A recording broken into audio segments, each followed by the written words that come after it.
Kondisi Lokananda masih porak-poranda di malam itu ketika aku menemani kedua istriku di Kaputren. Aku menjadi grogi dan kikuk menghadapi dua wanita yang sama-sama mencintaiku. Keduanya berwajah cantik, walau sebenarnya Putri Anindita lebih cantik dibandingkan dengan Anjani. Aku agak menyesal tidak mengalami awal mula percintaan Arya Seta dengan Putri Anindita. Karena yang kuingat, peristiwa hidup di Lokananda ketika Putri Medang Kamulan itu sudah mempunyai putri yang katanya anak pertamaku. Anjani, aku mengenal cintanya karena aku sendiri yang menggait hatinya langsung ketika membebaskan dan mengeluarkannya dari penjara Umbaran. Cinta itu bermula di tengah perjalanan dan ternyata banyak sekali rintangan yang harus dihadapi. Pertama, harus merebutnya dari tangan Jilwakenaka, raksasa wanita yang sangat buruk dan mengerikan yang merempasnya dari tanganku. Yang kedua, menyingkirkan Klinting Mimis yang menghadang langkahku ketika menuju pulang setelah berhasil mengalahkan Jilwakenaka. Aku merasakan cinta yang nyata, cinta yang lahir dari hati yang paling dalam. Dan itulah sejujurnya cinta. Pernikahan ini sangat berarti dan betapa luar biasanya kekuatan cinta Anjani. Karena harus berkorban puluhan hingga ratusan nyawa prajurit dan warga Lokananda. Betapa rumitnya hidup di sebuah kerajaan karena setiap saat nyawa terancam akibat perang. Peperangan bisa terjadi kapan saja seperti bencana yang tanpa diduga bisa menelan korban yang cukup banyak. Semakin lama hidup di Lokananda terasa semakin ngeri dan takut. Bukannya takut berperang atau mati di peperangan, tapi takut kehilangan orang-orang yang kucintai. Memang di Lokananda ini hanya kedua istriku yang kucintai setulus hati. Karena hanya mereka yang terdekat, sementara Ayanda dan Ibunda Ratu sama sekali seperti tidak memiliki ikatan batin apa-apa. Pewaris tata yang dijanjikan padaku sama sekali tidak menggiurkan dan aku sama sekali tidak tertarik untuk duduk di singgasana megah itu. Seandainya kesempatan itu nantinya akan jatuh ke tanganku, pasti akan kualihkan ke ahli waris yang sesungguhnya, yaitu Putri Dara Puspita yang keturunan asli Raden Arya Seta yang sebenarnya. Dengan lunglai aku masuk ke Kaputren, di mana di tempat itu kedua istriku sedang dilayani seperti ratu oleh para dayang. Melihat kedatanganku, Putri Anindita menyuruh para dayang itu pergi. Kedua istriku menyambut kedatanganku dengan bahagia. Bagaimana dengan keadaan di luar Kanda? Putri Anindita menyambutku dengan riang gembira dan penuh kerinduan. Sungguh luar biasa, memperlakukan aku seperti kesatria yang baru kembali dari Palagan. Aku sangat mencemaskan Kanda. Dengan manja, Anjani merengek dan memelukku. Sebuah pelukan yang sangat mesra, penuh perasaan. Darahku seperti berhenti mengalir. Sepintas aku merasa berdosa karena sudah menikahinya dengan adat yang sangat berbeda dengan yang biasa dilakukan orang-orang di luar sana. Semuanya baik-baik saja istriku. Cuma sangat disayangkan, pada saat kita sedang berpesta pora, kita justru kehilangan nyawa dengan jumlah yang cukup banyak. Kasihan keluarga yang ditinggalkannya.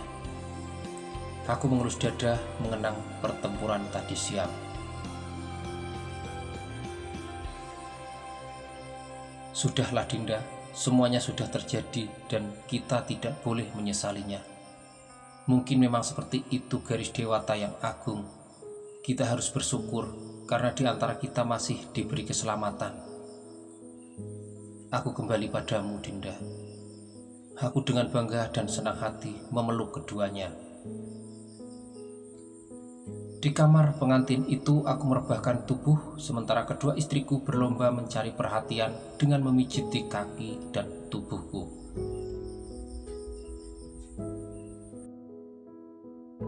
Istriku, kalian harus guyub rukun, tidak boleh meributkan masalah yang sepele. Jika ada masalah, segera selesaikan. Jangan biarkan berlarut-larut. Kalian harus menunjukkan kepada warga bahwa kalian adalah istri pangeran yang harus bisa menjadi contoh.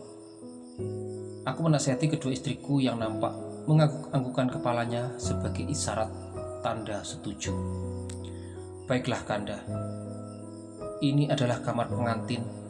Sudah saatnya Kanda beristirahat. Alangkah baiknya jika hamba undur diri memberikan kesempatan buat Kanda dan Dinda Anjani. Ini adalah malam pertama kalian.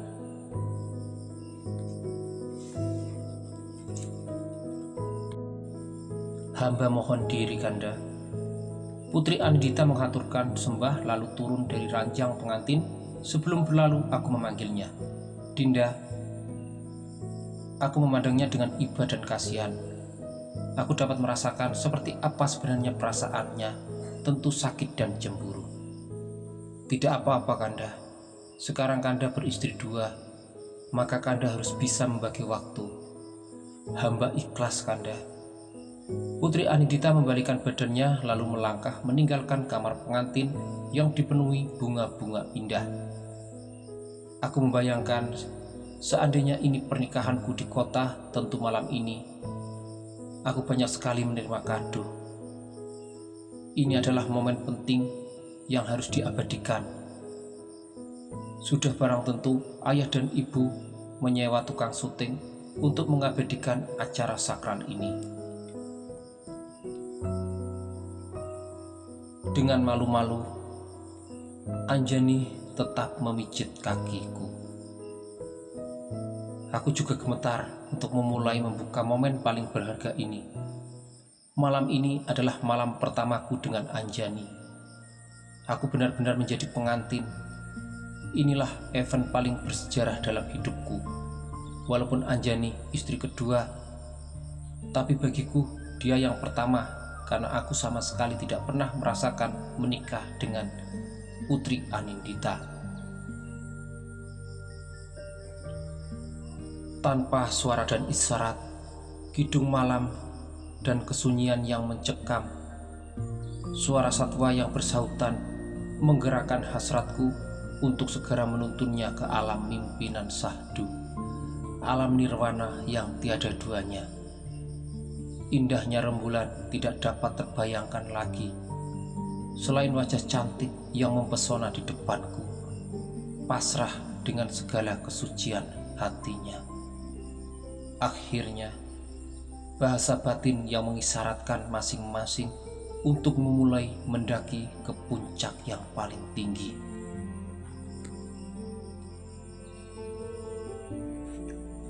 Malam ini terasa begitu indah, aku dapat merasakannya.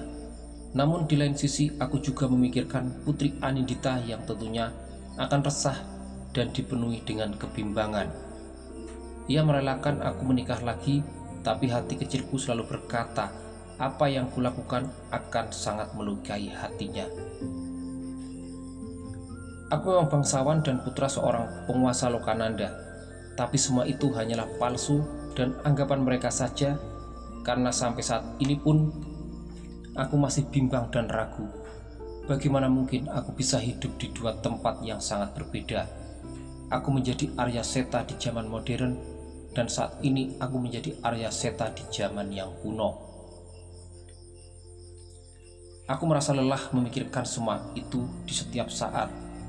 Aku tetap belum bisa menerima kenyataan ini, walau aku selalu mengalami keajaiban dan apa yang selama ini tidak bisa dengan mudah saja aku dapat.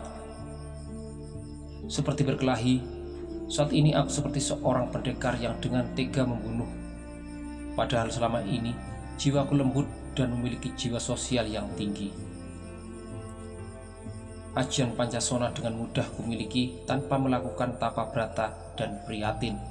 Begitu juga dengan keris Jaladara, setiap saat kubawa kemana-mana sebagai senjata dan pusaka, tapi aku sama sekali tidak tahu dari mana asal-usulnya.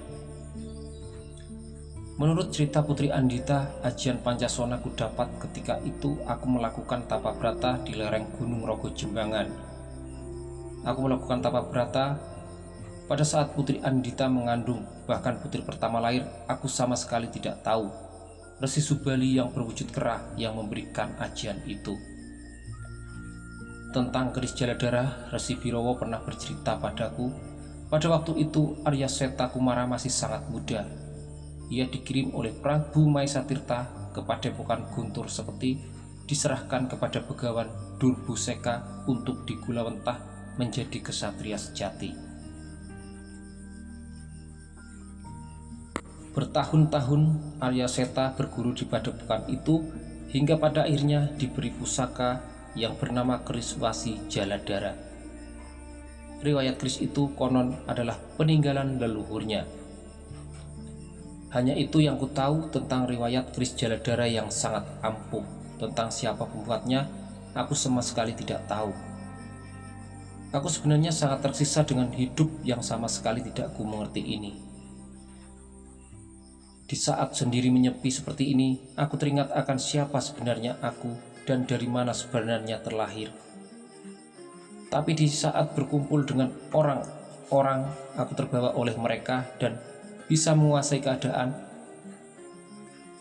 Kalau aku memang benar orang yang mereka maksudkan.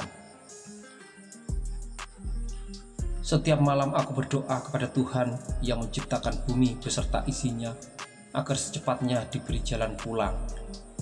Seandainya saat ini aku berada di alam gaib, maka segerakanlah dikeluarkan dan berkumpul lagi dengan keluargaku.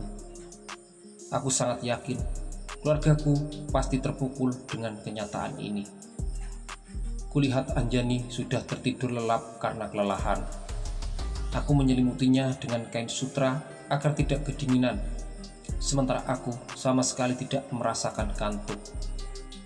Aku melangkah meninggalkan ranjang pengantin itu dan mondar-mandir saja di dalam kamar.